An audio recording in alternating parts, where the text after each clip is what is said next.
money, he shouldn't get a bond. I don't think that that's appropriate. As the officer said, that he has no criminal history, but what he does have is 3 children.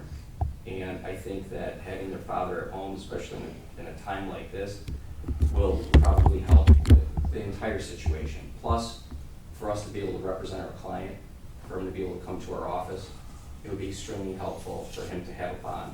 And look, Judge, we're not looking for a personal bond. We're not looking for a 10% bond. A significant bond is fine. Let's just say a $250,000 cash bond. I think that that's more than appropriate, especially for somebody that has no criminal history. And I don't know what happened here. Okay. Judge, if I may be clear, and I apologize, the concept of conviction is significant. Danger to the community, not his resources, but danger to the community and risk of flight are the 2 primary bases for my position that it should be a significant bond.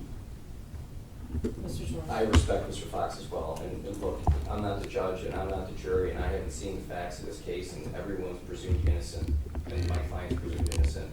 He has no record, and if there was a drunk driving from years ago, it doesn't fall in with any line of assaultive crimes. He's not going anywhere, Judge, and you can put a tether on him.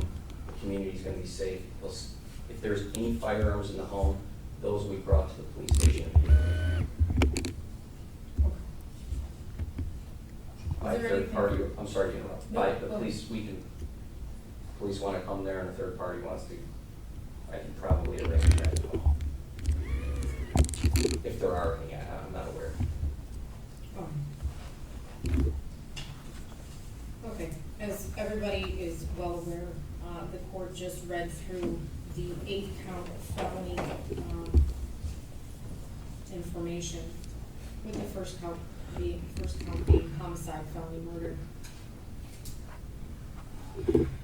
The weapons charges to assist, and what the court is faced with is we have a felony murder, an assault with intent to murder, and an assault with a dangerous weapon or felonious assault, and the felony firearms and carrying unlawful intent, and with carrying with unlawful intent to go along with each and every one of those charges.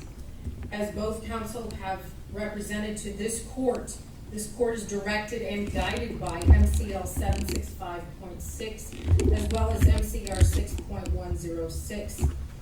When fixing the amount of the defendant's bail, the court shall consider the seriousness of the offense charged. Here the defendant is charged with, as the court just stated, 8 felony counts, specifically felony murder, homicide, weapons, felony firearm, assault with intent to murder, felony firearm, dangerous weapon carrying with unlawful intent, felony firearm, assault with a dangerous weapon or felonious assault, felony firearm.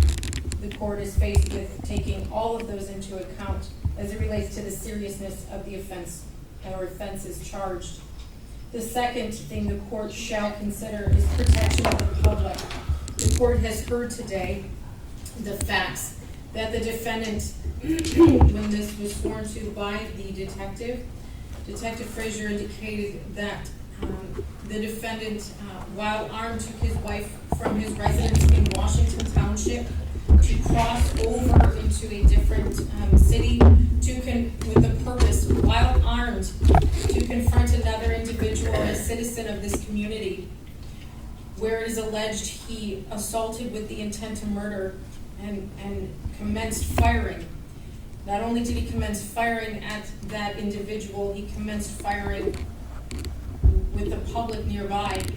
In fact, it is alleged that a neighbor came by, and that is the reason and rationale for the allegation in count 7, making a felonious assault with a pistol against a neighbor nearby.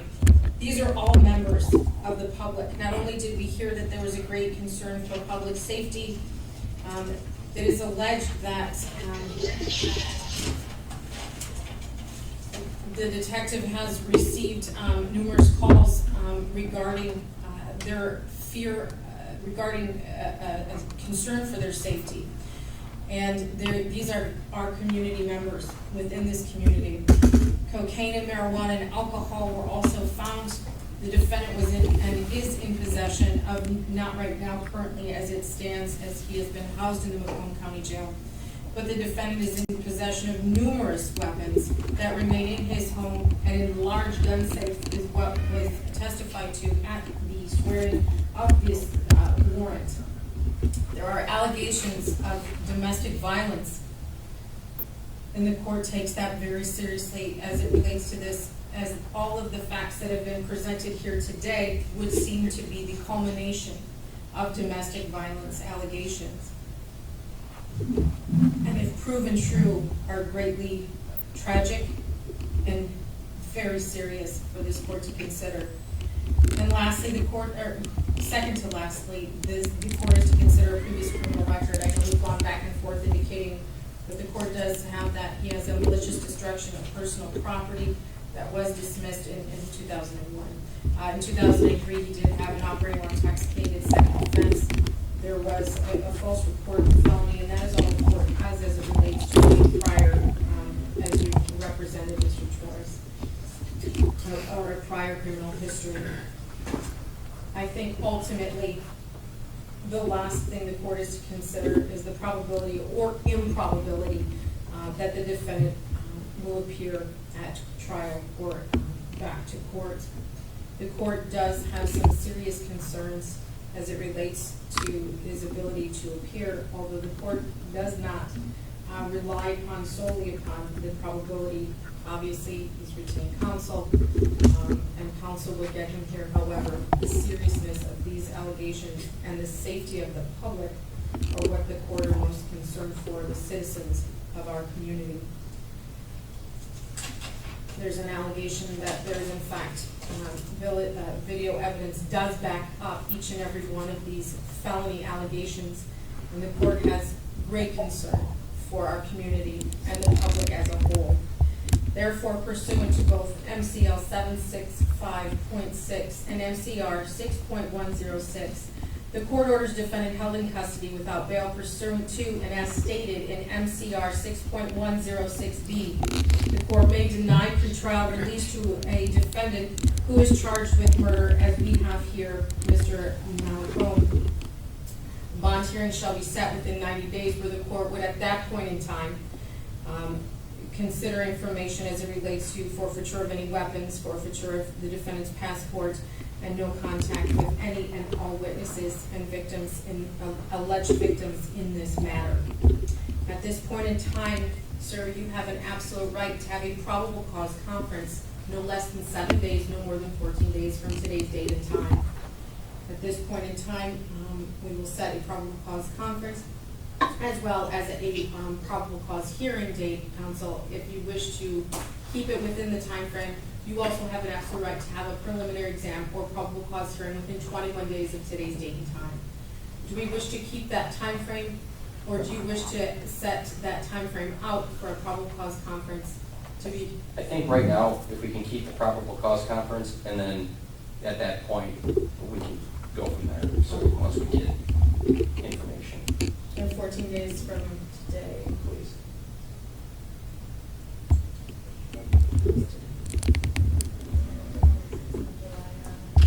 What about the 29th? 29th.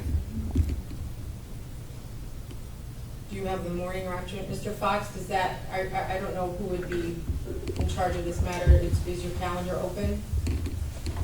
Mine is available, Judge, and if it's not me, we'll have someone there. All right, thank you. Whatever's good for the court is fine. And that would be a probable cause conference. Do we wish to have this held remotely? That's okay. Is there any objection, Mr. Fox? No, you're not. As it relates to the probable cause conference, we'll keep that within the 14-day time frame, the 29th. Excuse me. We do that at 1:30 p.m. If we can do it in the morning, then 11 a.m. that's okay. 11 a.m.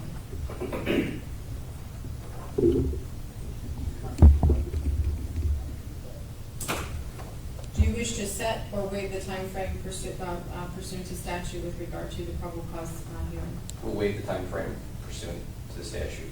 Mr. Mollicone, you understand that just waiving the time frame that you're statutorily allowed does not mean you are waiving your right to have a probable cause hearing, also known as a preliminary exam. You understand that? Oh.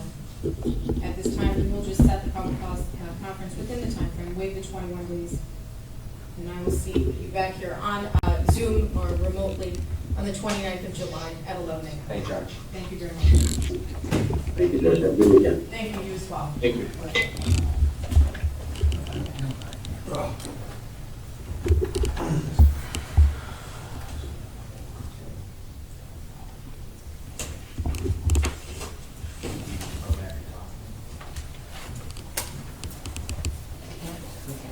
No. I think about his wife, how it wants to bury her. Guys, let's go out here. Love you. Yep. Love you.